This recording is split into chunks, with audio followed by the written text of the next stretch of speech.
So guys, what would you say would be the difference between the Dubai real estate market and the UK real estate market? I think there's a few differences, to be honest with you. It really does depend on what you're talking about, whether you're talking about sales, lettings, landlords, tenants. There's so many differences. It is completely separate. Let's start with lettings. So what's the difference between lettings in the UK and Dubai? The main differences, would you say? I think, once again, there are a lot of differences, but the biggest one that has stood out to me, and I think a lot of people that have moved to Dubai, is paying in checks. It's such a unique thing to do here.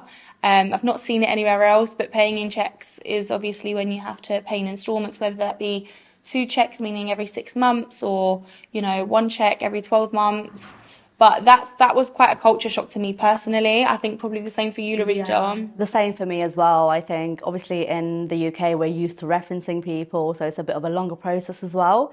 So that compared to Dubai was very different. Yeah, the fact that you don't have to go through a referencing process, everything is super quick here in comparison to the lettings market in the UK. I mean, for me personally, we would always say give yourself 2 months to look for a property, finalise on something, the referencing process, things like that, it takes time. Whereas here, you see a property you like, you can secure it the same day, to be honest. Yeah, another thing that actually stood out to me is that they don't do inventories here.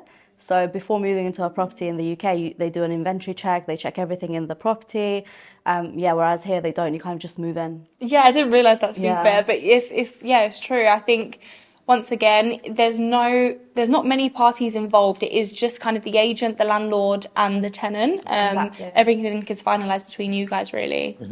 What would you say as an agent has been difficult closing leasing in Dubai compared to the UK? For example, the tenant has to pay the 5% commission, whereas in the UK that doesn't happen. So that must have.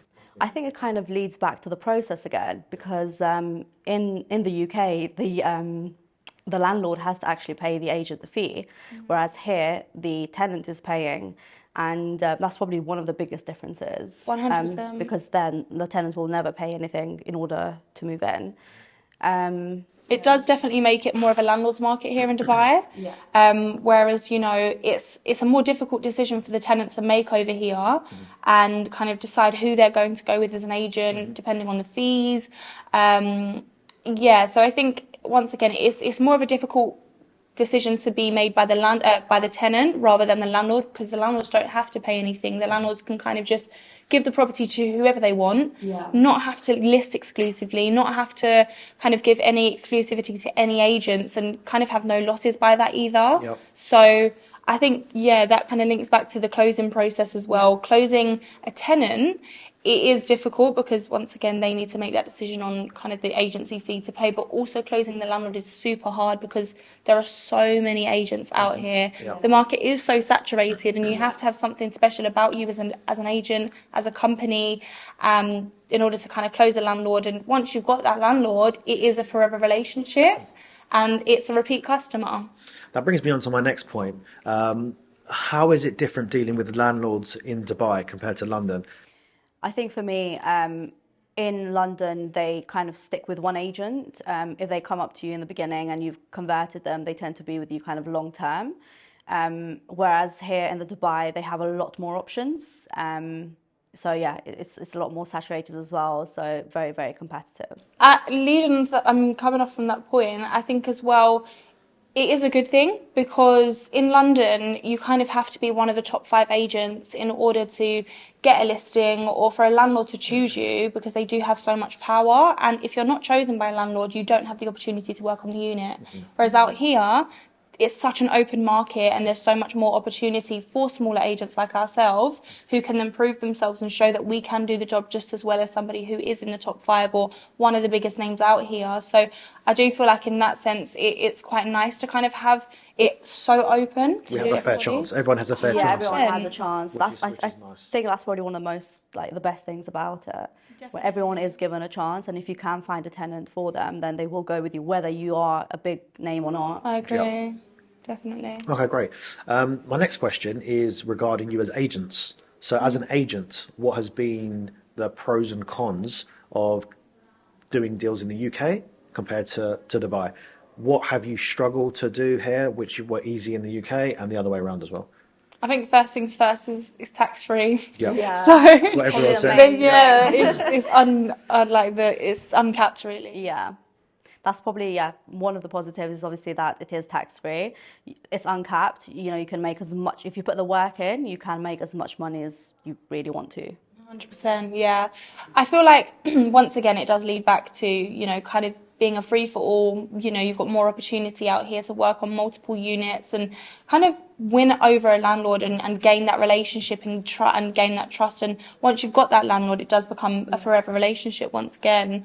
However, on the other side of things, it is super saturated. So although it is a pro, it can be a con in some aspects because, you know, every agent's pitch is most likely going to be the same thing, whereas you need to be that agent who is going to stand out and make a difference and you know, catch the attention of a landlord. So you do have to have something unique about yourself. Yeah, you have to think outside. You have to think outside the box. 100%. You can't do the same thing because it does become repetitive.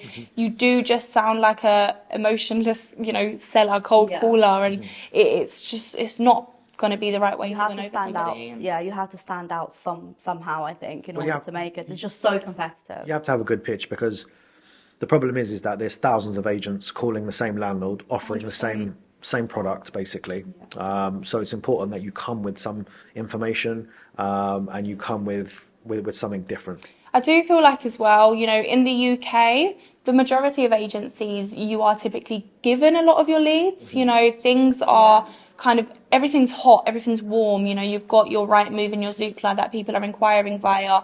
Whereas here, you really do have to work so hard. And once again, that is a pro and a con, I believe, because it does pay off. When you put in 100% effort, you're getting 110% back.